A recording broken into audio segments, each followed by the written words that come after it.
That definitely felt like a pre-season game between Manchester United and Everton. Easily the sloppiest of the three performances, a 2-2 draw, the worst result. We're going to run through everything, right? And Bumo's debut, that was exciting. Actually, for the first half, I think there was some good stuff going forward. Nice one-touch football, some good build-up. But I tell you what, this is going to be the least surprising thing I'm ever going to say. Man United need a new midfielder. My word. I think Ruben Amorim, overall, right, with this preseason, it's going to be happy with what he's seen. First two games, we built on what we saw against West Ham, against Bournemouth. Honestly, one of my interpretation of that game there, I think Amorim instructed United to not use the high press. It felt like we sat deeper. It felt like we tried to approach the game a little bit slower, maybe trying to be a bit more patient in the build-up and then hitting on those counters. And it was on those counter-attacks where we saw Bumo immediately linking up, and especially for that first goal, for the Bruno penalty. It was passed out from back to front. Nice, I think it was Manu. It was through to Bumo, then across to Ahmad, won the penalty. It was exciting seeing him linking up play. And you could tell he really wanted a debut goal. He didn't get it, but as far as the first 45 minutes goes, I think he played well. It was exciting seeing Mbeumo in a United shirt. Cunha ended up playing, I think, as the number 9, but dropped deep quite a lot. Kind of fluid between the players, right? And Cunha, as I said, started as the number 9. I don't think we're going to see him there that often this season, especially not if we sign a striker. Bruno, you saw the best and the most frustrating parts of Bruno in that game. Another goal and an assist, and then kicked out at Ndiaye. That has to go down as one of the worst own goals you'd ever see, for real. But I need to focus probably the main part of this conversation, this match reaction, on Ugarte and the midfield.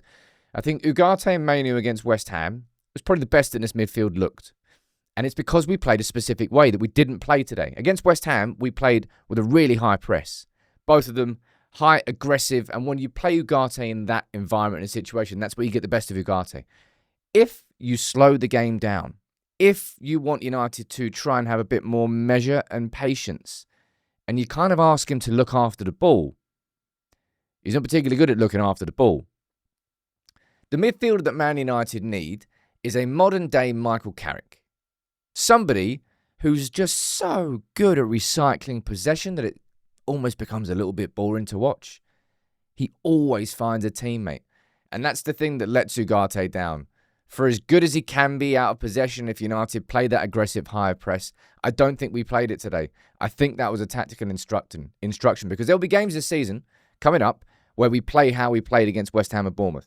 Really aggressive, really high press, trying to be on the front foot, the dominant team. There's going to be games, probably like City away, Liverpool away, where we try and sit deeper. We try and sit more in a back 5 and try and hit with a transitional threat. And in the first style of football, it's where Ugarte can be an asset. But in that second style, I think is a problem.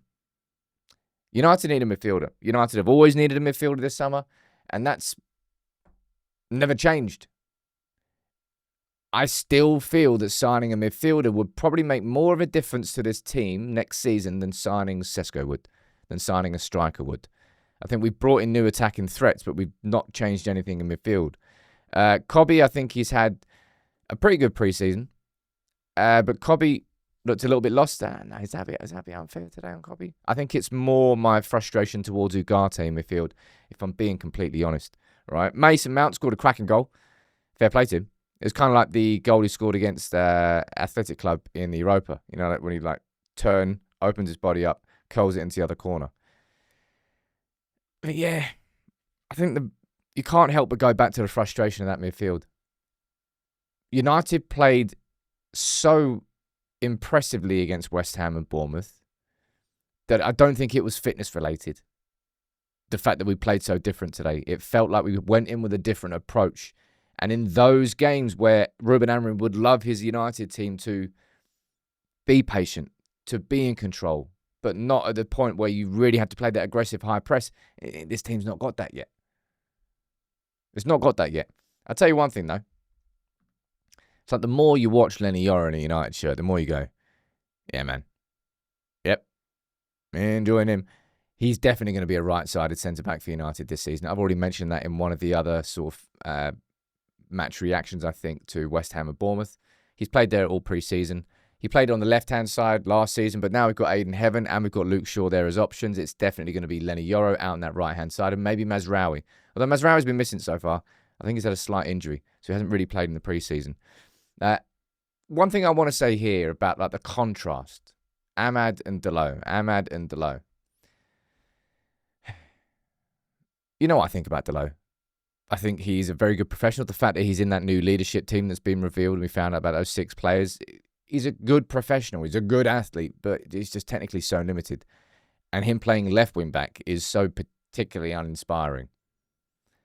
Compared to every time you see Amad get on the ball, he's kind of, you know he could do something. Won the penalty, great technical ability with the ball at his feet, but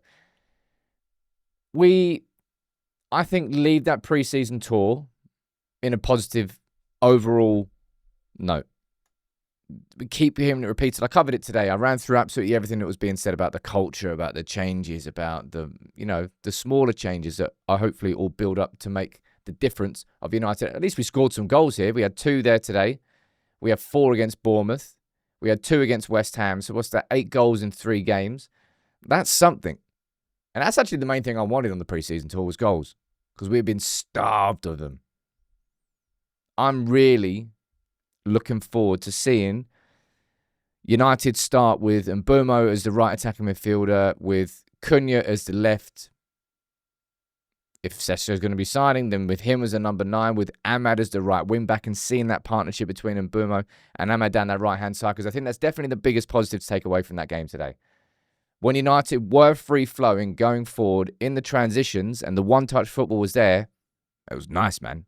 It was really good. United had a very decent counter-attacking threat, but we kept getting done with the balls over the top. Everton's first goal was a decent one, but Ugarte lost possession on the edge of the box. It was sloppy. Amorim spoke about it at half-time, saying, look, if you're going to do that, you need to sprint. And United were just too slow today. The intensity wasn't there. I feel like that was partly down to instructions from Ruben Amorim, but we played very differently to how we played against Bournemouth and West Ham. All right, let me know what you think about that in the comments. There's not really any point in saying a man a match from that game. Fiorentina, we got Fiorentina at Old Trafford. I think it's good that we're playing at Old Trafford once before the Premier League because of the pressure that Old Trafford brings to these players and how much they crumbled under that pressure last season. But Mbeumo's a United player, exciting straight away. But we need a midfielder, man. I would say we need a midfielder pretty badly, which is why it's always confused me that we just haven't really been linked with any this summer. It feels like United are just prioritising the attack in the summer window.